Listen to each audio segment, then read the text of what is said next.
É muito gratificante entrarmos num supermercado e vermos os consumidores com os carrinhos com produtos lá dentro que foram criados por nós em termos de marca, em termos de comunicação e, de facto, nós sentimos-nos de alguma maneira a fazer história em Angola, porque acreditamos que as marcas que nós trabalhamos daqui a 20 anos ainda vão existir e vão acompanhar esta nova Angola.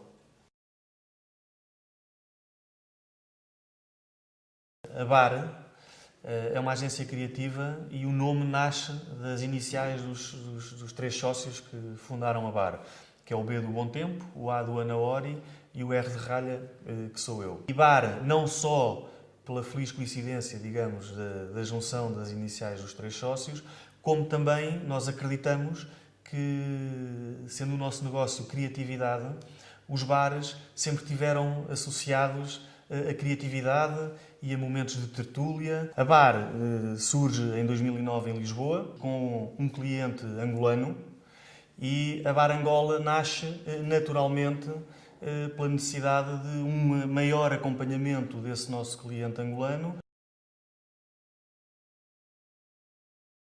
Angola é fruto, no fundo, de vários reinos, no fundo formavam aquilo que era a chamada Angola, que historicamente tiveram que criar algumas alianças para irem lidando com as relações com a coroa portuguesa. E isto faz com que Angola, felizmente, hoje, seja um Estado, em termos de étnicos, muito diversificado, mas ao mesmo tempo uno e nacional, criando realmente um país em África que, quando comparado com outros mercados, onde se vê uma grande heterogeneidade, onde se vê uma grande tensão, e esses países são marcados por um grande risco.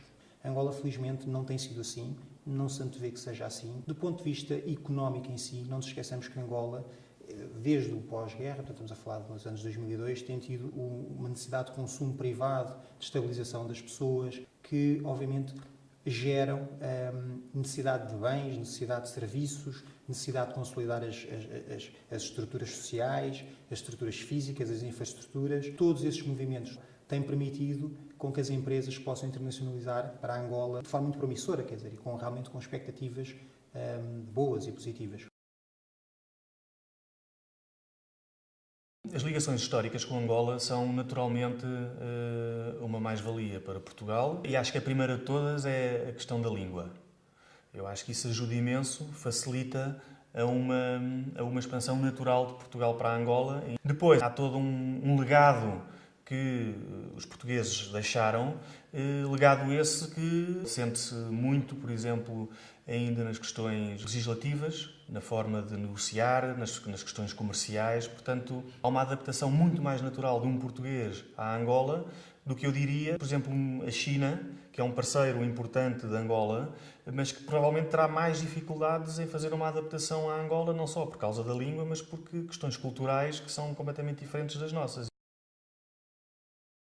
Ao contrário do que muitas pessoas possam imaginar, que não há agências em Angola capazes de desenvolver boas campanhas de comunicação, isso é um erro. Há muito boas agências em Angola, algumas delas angolanas, outras portuguesas que estão também a dar o passo de expansão para a Angola e com isso nota-se naturalmente uma maior concorrência. Aquilo que eu acho que é a nossa grande mais-valia é também o facto que os clientes que nós temos nos permitem trabalhar e ter um conhecimento profundo de todo o mercado angolano e do consumidor angolano. Portanto, a nossa experiência é de facto muito vasta no fazer comunicação publicitária em Angola. As diferenças que os empresários portugueses possam encontrar em Angola, elas são imensas. O tempo em África é muito diferente. A noção de tempo, de espera, de demora, aguardar para que as coisas aconteçam, é completamente diferente do tempo de espera, por exemplo, na Europa e em Portugal não é exceção. Não nos devemos esquecer que, falando, por exemplo, de Luanda, é circundada por uma série de zonas limítrofes com imensa população, onde os transportes ainda não são, obviamente, ao nível daquilo que existe na Europa ou noutros continentes. A partir daí, temos que perceber que um trabalhador, quando chega ao seu posto de trabalho, uma coisa é ter estado meia hora no metropolitano. Outra coisa é ele ter estado 2 horas num trânsito ou ter apanhado 3 transportes. E para um investidor que tem o seu quadro de pessoal é muito importante estar sensível a estas questões. É muito importante perceber porque é que aqui ou ali pode haver questões de absentismo, aqui ou ali pode haver questões de atrasos. Isso tem que ser encarado pelas empresas de uma forma séria, rigorosa, planeada, portanto, ajustar as expectativas àquilo que vai ser a produtividade e a performance dos trabalhadores em geral e perceber que uma coisa é ter uma empresa em Portugal, no espaço europeu, e outra coisa é abrir uma fábrica também em Angola, em África, num país onde também os hábitos e as rotinas do trabalho estão vindo a ser ajustadas. Os principais problemas que nos deparamos em Angola no que à produção diz respeito têm essencialmente a ver com meios técnicos. Portanto, é difícil arranjar câmaras de filmar em Angola, é difícil arranjar iluminação com os meios locais. Portanto, naturalmente que tudo se transporta, só que sempre que se transporta tem um custo muito maior do que se o equipamento estiver no local, para além do tempo que se demora a enviar, a desembarcar, a desalfandegar, etc. Entretanto, às vezes passam-se 15 dias, 3 semanas, até que nós podemos começar a trabalhar. Daí, muitas vezes, temos que contar com mais tempo do que aqui. É todo um processo que tem que vir a ser desenvolvido, a haver formação, a haver crescimento, e eu acho que esta dinâmica que nós, BAR e que outras empresas e agências que estão em Angola e cada vez com maior sustentabilidade estão a fazer, eu acho que vão ajudar também a que o próprio mercado se desenvolva. Nós não adaptamos trabalho criativo para Angola, nós criamos especificamente para Angola, e isso é uma diferença muito grande e muito importante, porque há o erro muitas vezes de achar que algo que correu bem em Portugal replica-se em Angola e vai correr bem também. É um erro enorme. Nem tudo que corre bem em Portugal obrigatoriamente corre bem em Angola, por todas as razões. Porque é um mercado diferente, o estágio de desenvolvimento é diferente, o consumidor é diferente, as necessidades são diferentes, os hábitos são diferentes, a cultura é diferente. Os angolanos não compram gato por lebre. E há o erro, muitas vezes, e eu acho que é um mito, que o português tem, muitas vezes, de que, como é para um mercado africano, qualquer coisa serve. Não podia estar mais errado. É precisamente ao contrário. O consumidor angolano é muito exigente, é um consumidor que está a começar a ganhar estatuto de consumidor, começa a ter opção de escolha na prateleira do supermercado e, como tal, todo o cuidado é pouco. Portanto, quando se faz para Angola, tem que se fazer como se estivéssemos a fazer para Portugal, para os Estados Unidos, para a Alemanha, para a Suíça.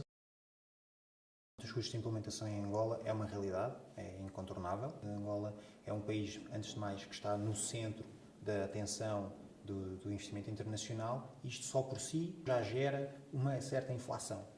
Por outro lado, não nos esqueçamos, Angola é uma economia petrolífera.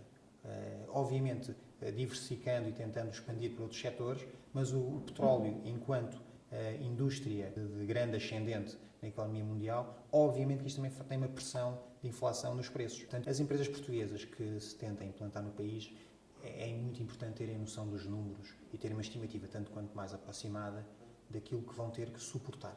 Estou a pensar, obviamente, na parte do imobiliário, estou a pensar nos bens de equipamento que eventualmente vão ter que adquirir em Angola, grande parte deles importados de outras geografias, o que por si só também pode encarecer a aquisição desses mesmos bens, e obviamente a mão de obra.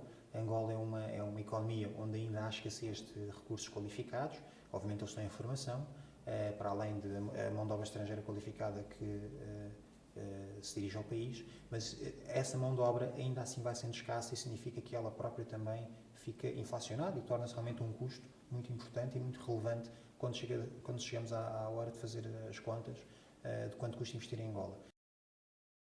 Os principais conselhos que eu posso dar para quem quiser ir para Angola e investir em Angola, e pela experiência que temos tido, acho que tem que ter, acima de tudo, muita perseverança, tem que ter um espírito de sacrifício grande, porque é um mercado novo que exige muito por estar tudo a começar e tudo a nascer. E, acima de tudo, para estar no mercado angolano é preciso criar raízes, estar lá, empregar pessoas de Angola, ter uma estrutura em Angola, pagar impostos em Angola, porque é absolutamente essencial estar lá para dar andamento a todas essas necessidades. Eu acho que, naturalmente, quem está à distância vai perder o barco.